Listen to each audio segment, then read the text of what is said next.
Eh bien, bonjour à tous et merci d'être là avec nous. Donc, cette présentation, c'est pour parler d'un sous-groupe de patients qu'on va classer en mécaniquement non concluants. Et l'histoire, c'est dans les mécaniquement non concluants, il y a aussi très certainement plein de sous-groupes de patients. Et peut-être qu'une partie de ce sous-groupe, c'est des patients qui ne répondent pas bien aux mouvements répétés et qui comment dire, qui sont aggravés par un excès de mouvement en fin d'amplitude. Et d'où le titre avec un point d'interrogation, est-ce que c'est des patients qu'on pourrait classer en instabilité lombaire? Bon, on va discuter de ça. Je suis parti donc d'une étude de cas. Laura, est-ce que vous voyez bien la fiche bilan? Ok, donc Laura, lombalgie chronique, ça fait plus de 3 mois qu'elle a mal au dos, elle a une lombalgie très localisée, très lombaire, elle a des douleurs plutôt constantes, ça évolue pas trop. Elle me décrit des douleurs en position assise prolongée, surtout si elle est dans le canapé. Elle peut avoir des douleurs au retour de la position penchée. Elle n'aime pas rester debout statique, elle préfère être en mouvement. Et son sommeil peut être perturbé sur des changements de position. C'est quelqu'un qui a déjà eu des antécédents de lombalgie récurrente et qui avait l'habitude de passer en quelques jours. Ça fait un moment que son dos la gêne, quoi. Elle a déjà fait des séances d'ostéo et bon, ça lui apporte un bénéfice, mais que temporaire. Voilà. Ça, c'est un peu l'anamnèse de Laura, qui est une ostéopathe d'ailleurs, et qui pratique le yoga et l'escalade. Bon, voilà. Elle souffre donc de lombalgie persistante depuis quelques semaines, mois maintenant. Hop, je passe à l'examen physique. J'espère que vous avez bien vu que ça a défilé. Examen physique de Laura. Qu'est-ce que j'observe? J'observe que lorsque je redresse sa position assise, elle se sent mieux, elle a moins mal au dos, alors qu'elle était un peu assise avachie. Dans les pertes d'amplitude, j'observe qu'elle a surtout une perte en extension lombaire avec une douleur, et ses glissements sont un petit peu limités et douloureux. Et par contre, elle a zéro perte en flexion, elle est plutôt très souple, elle met les mains bien à plat. Voilà. Mouvement répété lombaire. Donc, elle a une perte d'amplitude significative en extension, elle semble aggravée par les contraintes en flexion, notamment statique, donc je commence par l'extension. L'extension en charge, je me prends un feu rouge, ça augmente les symptômes et elle est empirée. Donc, je passe en décharge. En décharge, les extensions procubitus ne sont pas très agréables à faire pour elle. Par contre, après quelques répétitions d'extension en décharge, euh, on voit que ça améliore significativement son amplitude d'extension. Donc, elle a fait des extensions et après, elle arrive de nouveau à se pencher en arrière avec. Elle a mal, ça reste douloureux, mais elle va plus loin, elle n'a plus le passage douloureux comme tout à l'heure. Et ses glissements, elle bouge mieux aussi. Donc, meilleure mobilité au niveau douleur, c'est pas encore ça, mais voilà. Je pars là-dessus et je la renvoie à la maison avec des exercices à faire en extension plus soupir. Hop, j'espère que ça passe. Voilà. Elle revient et elle me dit, bah, globalement, au niveau douleur, ça n'a pas trop changé, mais je vois qu'elle bouge mieux. Elle a de meilleures amplitudes d'extension et de glissement. Donc, c'est ce qu'on va appeler un feu orange dans notre algorithme. Et un feu orange, ça implique de progresser les forces. Hop là, je coupe le son. Vous connaissez ça. Donc, je continue les extensions procubitus avec surpression du thérapeute. Je lui demande de faire des extensions et j'ajoute une pression supplémentaire. Là, je me prends un joli feu rouge. Elle ne tolère pas cette technique-là. Donc, feu rouge, dans notre système, on va utiliser des forces alternatives. Première force alternative à employer, ça serait une posture d'extension. Je la mets en posture d'extension. Bam, ça ne me convient pas non plus. Donc là, pour le moment, l'extension, que ce soit en charge, en décharge, en statique ou en dynamique, ça ne convient pas. J'envisage de changer de direction. Et donc, je lui demande de faire des genoux à la poitrine. Et là, j'ai un début de mieux, c'est-à-dire que j'ai un peu moins mal au dos en faisant ça. J'arrive un peu à calmer son niveau de douleur que j'avais augmenté avec les extensions. C'est pas fou, mais en tout cas, c'est mieux que les extensions, ça c'est sûr. Je vais la renvoyer à la maison pour faire des genoux poitrine et elle va revenir et ça aura rien changé. Je vais pousser plus loin l'évaluation de la flexion en charge donc assis ou debout et ça ne changera rien. Voire même si je suis un peu trop gourmand et que je lui demande de faire plein de flexions assises avec sa surpression, ça aura tendance aussi tôt ou tard à irriter son dos et à augmenter sa barre lombaire.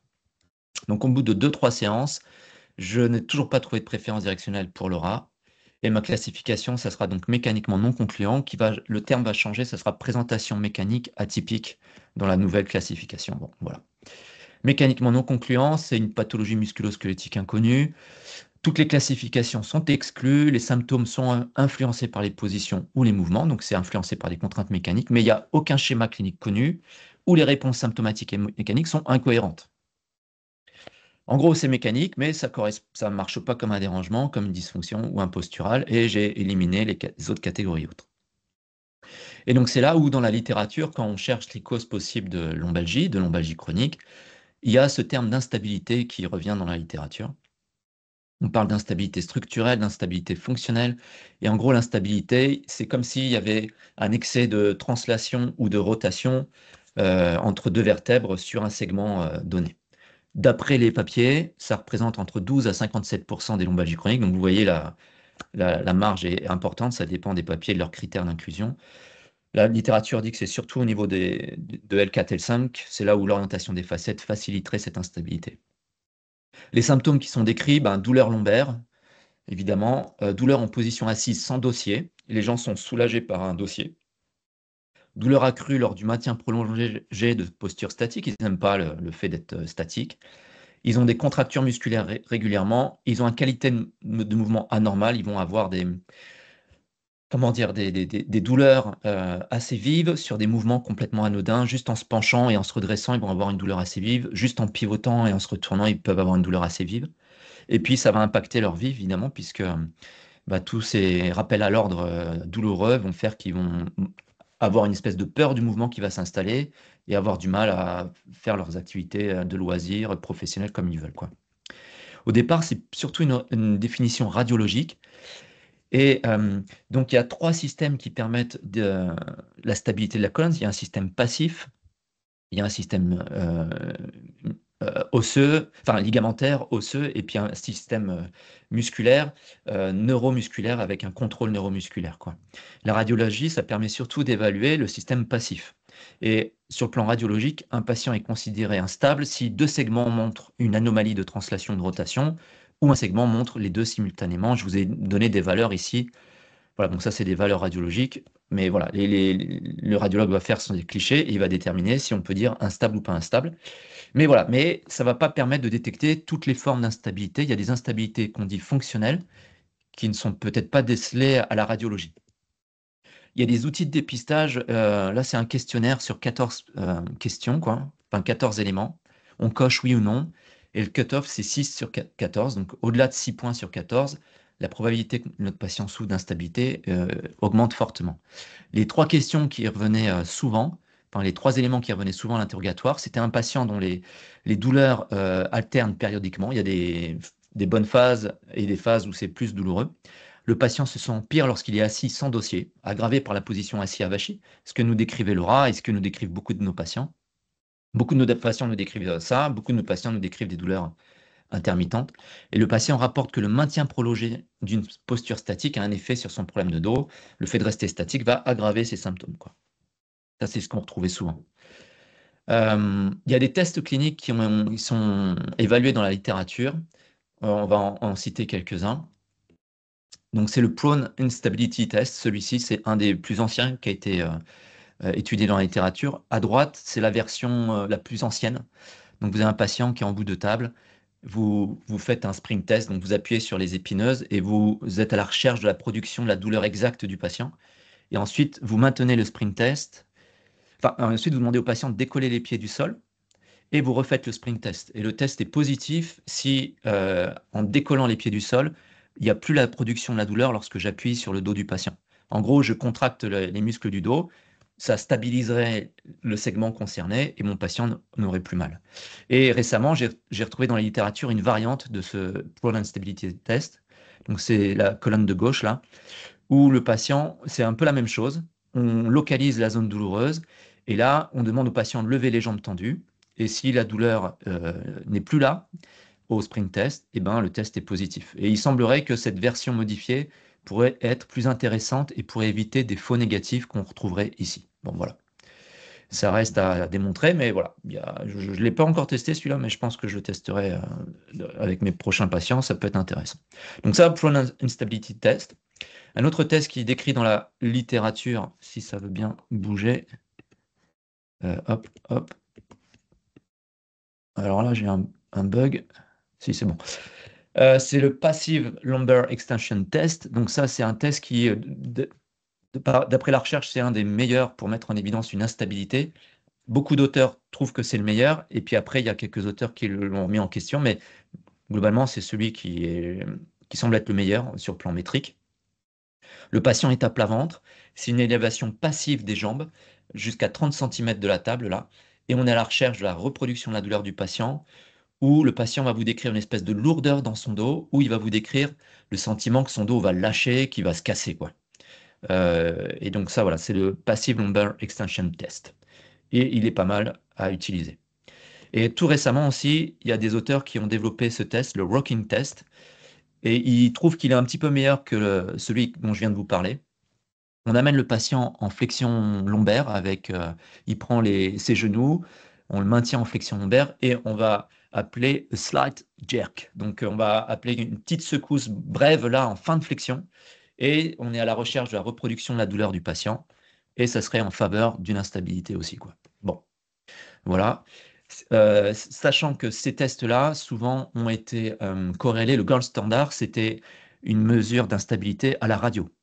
Mais comme je vous ai dit, la radio ne permet pas toujours de détecter toutes les instabilités. Il y a des instabilités fonctionnelles qui ne sont pas détectées à la radio. Donc, ces tests ont quand même leurs limites aussi, comme tous les tests, quoi. Certains auteurs parlent de combinaison de tests diagnostiques. Donc là, il y a 3 tests diagnostiques. Le interspinous gap, le passive accessory intervertebral movements et le posterior shear test. À la fin du PowerPoint, je vous ai mis une annexe avec toute la description de tous les tests traduits en français. Donc, vous aurez tout ça dans le PowerPoint, dans le PDF. Ces auteurs disent que la combinaison de ces 3 tests donne une spécificité assez importante et permettrait d'orienter fortement le diagnostic. Le problème aussi, ce que disent ces auteurs, c'est que ces tests-là sont basés sur de la palpation, et donc ça nécessite une pratique régulière et une bonne pratique de ces tests-là. Donc, ils ont malgré tout un intérêt diagnostique limité, parce qu'il faut être habitué à les pratiquer, quoi. Voilà, mais en gros, à la palpation, on va déterminer s'il y a un écart un peu trop important sur un étage comparativement aux autres étages, quoi. Donc, avec toutes les limites que cela peut comprendre en termes diagnostiques. Donc voilà, autre élément aussi qu'on va retrouver dans la littérature concernant l'instabilité lombaire, ça c'est une règle de prédiction clinique qui a été établie il y a quelques années maintenant, il y a plus de 20 ans je crois. Si la personne avait moins de 40 ans, si elle se plaignait de mouvements aberrants, donc, mouvement aberrant c'est quelqu'un qui va se pencher en avant au cours de la prise des marqueurs et ils vont dévier ou ils vont s'arrêter au cours du mouvement et ils vont continuer à se pencher parce qu'ils ont un arc douloureux. Ou au retour, vous savez, c'est ces patients qui commencent à remonter et au bout d'un moment, ils sont obligés de s'arrêter, ils sont obligés de mettre les mains sur les cuisses et de pousser sur les cuisses pour s'aider à se redresser parce que c'est trop douloureux, quoi. C'est comme s'il y avait quelque chose qui passait pas bien dans leur dos. Et nous, quand on voit ça, on a très envie de penser à un dérangement, évidemment. Et beaucoup de ces patients-là, en fait, ce sont des dérangements. Mais là, je suis en train de vous parler d'un patient, d'une patiente, chez qui j'ai cherché une préférence directionnelle, chez qui il n'y a pas de préférence directionnelle, et qui présente un peu ces mouvements aberrants. Toujours dans cette règle de prédiction clinique, il y avait aussi le prone instability test qui faisait partie de la règle, et l'hypermobilité lombaire, donc là c'était un test palpatoire. Et il disait, si le patient présentait au moins 3 de ces critères-là, il y avait de bonnes chances qu'il réponde à un programme de stabilisation lombaire. Les programmes de stabilisation lombaire, qu'est-ce qui est recommandé à l'heure actuelle? Eh ben, c'est des exercices de stabilisation où on va s'intéresser au travail du transverse. Donc là, je fais du transverse dans la position sur le dos, mais on peut le faire sur le côté, on peut le faire à 4 pattes, on peut le faire assis. Il faut varier les positions. Et à se combiner ces exercices de transverse, où on va recruter le transverse et le multifidus, avec aussi des exercices de stabilisation, de pompe pelvien, de gainage, de 4 pattes que vous connaissiez. Et on va voir quelques exemples juste après.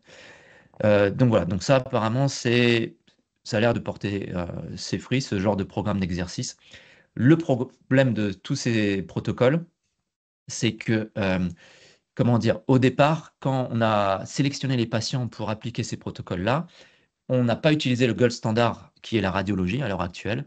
On a utilisé des critères cliniques qui ont une fiabilité malgré tout en partie limitée, quoi. Donc, on utilise aussi ces exercices de stabilisation pour traiter aussi les patients lombalgiques chroniques qui ne souffrent pas forcément d'instabilité. Donc, voilà. Mais en gros, faire bouger ces patients, augmenter leur contrôle moteur, ça semble être efficace. qu'est-ce qu'on va faire de toutes ces informations-là et comment moi je me débrouille avec tout ça dans ma pratique MDT? Ben, j'en reviens un peu à ma patiente Laura et à l'ensemble des patients que je peux observer dans mon cabinet et qui auraient cette présentation-là. Donc, je fais mon bilan des mouvements répétés. Ça va me prendre une séance, 2 séances, peut-être 3 séances. Je vais peut-être me faire balader voilà, sur 2-3 séances avec quelqu'un qui a des douleurs mécaniques, quelqu'un chez qui j'ai l'impression de retrouver une préférence directionnelle.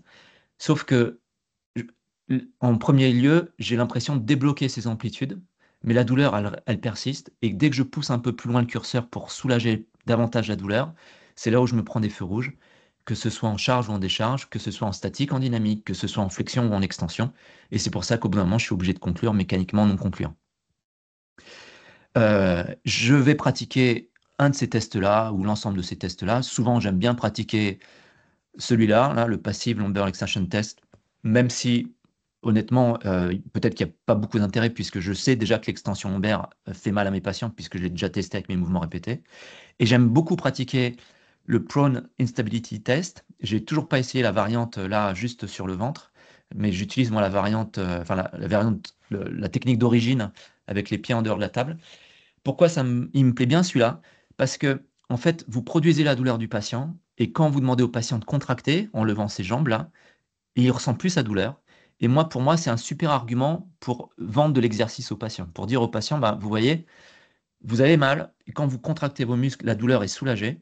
Donc, ça va être ça le programme. On va renforcer la musculature autour de cette zone qui est sensible chez vous, en espérant que petit à petit, petit à petit, petit à petit, le fait d'avoir une musculature qui, de nouveau, travaille correctement, ça diminue la sensibilité de la zone, quoi.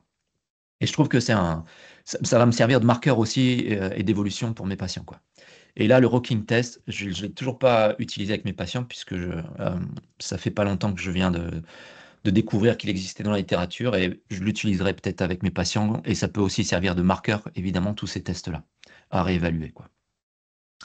Toujours dans ma pratique, dans mon bilan MDT, donc moi, je vais faire des évaluations de la force, parce que si je veux vendre de l'exercice à un patient, bah, il faut bien lui montrer qu'il y a peut-être un déficit. Donc, je vais utiliser des tests statiques que vous connaissez, le Ito, le Sorensen, le gainage, la chaise, et je vais prendre des mesures.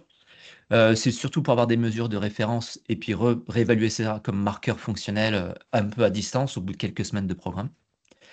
Et puis après, ben, on y va sur un programme d'exercice. Et donc là, je vous ai mis un ensemble de petites vidéos pour montrer 2 exemples d'exercices avec des progressions.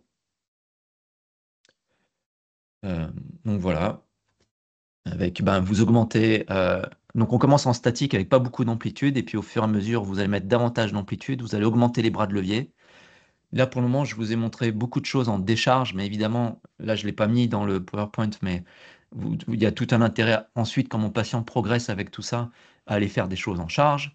Donc, travailler le port de charge, travailler les spinaux au banc à spinaux, travailler les spinaux à plat ventre en bout de table, travailler les obliques avec un élastique, soulever de la charge, etc., pour lui permettre de retrouver un dos complètement fonctionnel. Moi, dans ma pratique avec les patients, donc j'ai 2-3 séances de bilan, voilà. Ensuite, je leur propose de commencer le programme et je me donne à peu près 6 à 8 semaines, quoi, 1 mois et demi, 2 mois, pour voir si le programme porte ses fruits. Souvent, s'ils sont censés bien répondre au programme, 6 à 8 semaines, ils commencent à aller mieux. Mais je leur dis que pour consolider les résultats, c'est au minimum 3 mois et la fourchette, généralement, c'est plutôt entre 3 et 6 mois. Et il y a quelques papiers qui ont montré que, ben, évidemment, on s'en doute, si les patients arrêtent les exercices à 1 an, et ben, les gains musculaires, les gains fonctionnels, les gains de contrôle moteur ben, ont diminué à 1 an. Donc évidemment, après, c'est apprendre au patient à avoir un programme, à entretenir sur le long terme à la maison, 2 fois par semaine, se faire un petit programme de renfort pour entretenir un bon contrôle moteur. Voilà, en annexe, l'ensemble, donc ça c'est tiré d'un papier qui faisait une petite revue systématique de différents tests. Donc il y a 14 tests, je vous ai mis tout ça en annexe avec la description en français de chacun des tests, comme ça vous pourrez vous y référer et je partagerai ça. L'ensemble des références, j'ai 3 tonnes de références et voilà pour le PowerPoint. Du coup, j'ai un peu speedé, désolé, et désolé pour le début un peu de cafouillis, on va dire. Mais normalement, j'ai respecté le timing initial, quoi. Exactement, j'allais te dire Voilà. bravo, parce qu'en ayant commencé avec 7 minutes de retard, on termine pile poil à l'heure. Merci Jérôme, merci beaucoup. Comme d'habitude, je laisse la réunion un petit peu ouverte pour que vous ayez le temps de poser vos questions. On y répondra, comme d'habitude aussi, à la fin du PDF qu'on vous fera parvenir de la présentation de Jérôme. Voilà, juste le temps de vous annoncer que la prochaine, eh ben, c'est le 13 mai, oui, c'est ça, le 13 mai à 13 heures. Ce sera Jonathan, notre formateur nantais, et qui pose la question, et toi, tu fais que du Mackenzie à tes patients? Voilà, donc ça doit être sympa à répondre à ça comme question. Voilà, on vous remercie tous encore pour votre patience et puis pour votre présence. Et à très très bientôt. Salut Jérôme, merci encore, à bientôt. Merci tout le monde. À bientôt. Ciao.